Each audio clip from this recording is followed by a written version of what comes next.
अस्सलाम वालेकुम, hi and hello and sports pulse में आप सबको खुशामदीद कहती हूँ।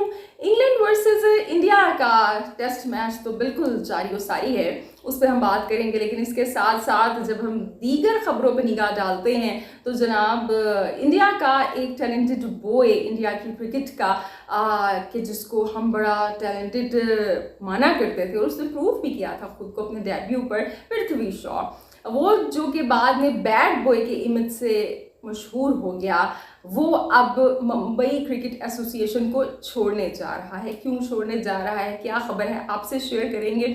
और जब मैं वर्ड्स यूज़ करती हूँ सेल्फिश इनिंग्स, अपने लिए खेलना, सेल्फिश अप्रोच, तो आपके जहन में कौन से नाम आते हैं? बिल्कुल जनाब, लेकिन मैं अभी इन दो नामों की बात नहीं कर रही हूँ। मोहम्मद रिजवान और बाबर आजम की बात नहीं हो रही है। अभी जो सेल्फिश इनिंग खेली है वो बांग्लादेश के कैप्टन ने खेली है, कि जिसके बाद उनको काफ़ी क्रिटिसिज्म का सामना है।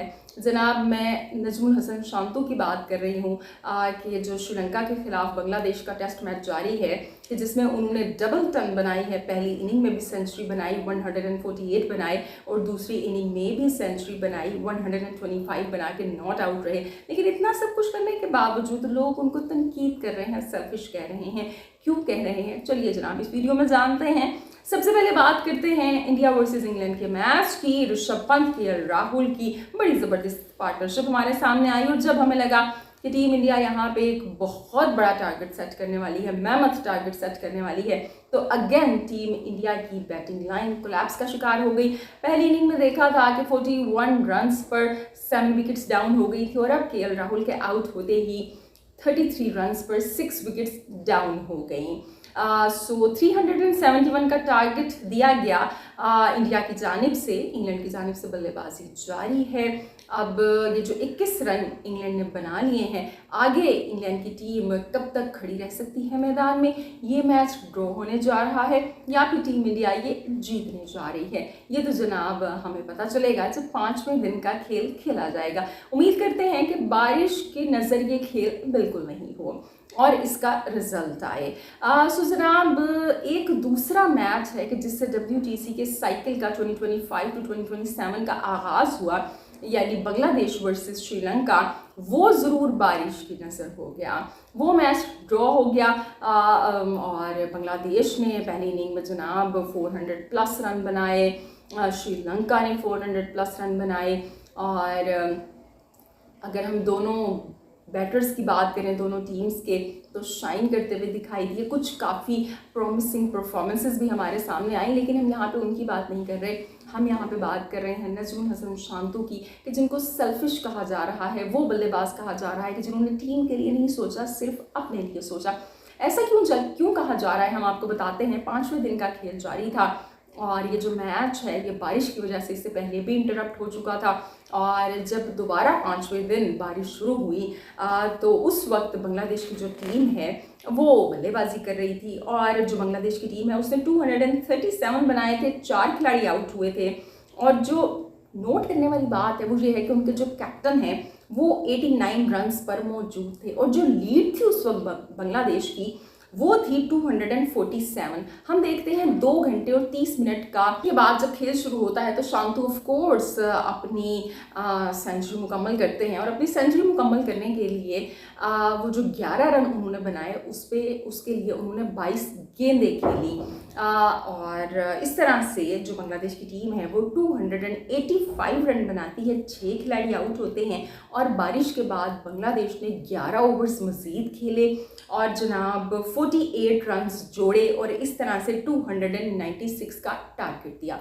उसके बाद क्या होता है, जब श्रीलंका की टीम बल्लेबाजी करने के लिए आती है तो श्रीलंका की टीम, क्योंकि कंडीशंस भी इस तरह की थी और बांग्लादेश की जानिब से ऑफ कोर्स बॉलिंग भी अच्छी हुई, सो श्रीलंका की टीम जो है वो 32 ओवर के अंदर 72 पे 4 विकेट्स डाउन हो जाती है। ज़्यादातर उनके खिलाड़ी जो हैं वो सिंगल फिगर्स में ही आउट हो जाते हैं, और उसके बाद मैच को ड्रॉ करार दे दिया जाता है। अब यहाँ पे जो क्रिटिसिज्म हो रहा है वो शांतों पे हो रहा है कि क्या वाकई बारिश के बाद बांग्लादेश को बल्लेबाजी की ज़रूरत थी? क्या ये 48 रन्स जोड़ना इतने ही ज़रूरी थे? क्या 237 रन्स की जो लीड थी वो काफ़ी नहीं थी?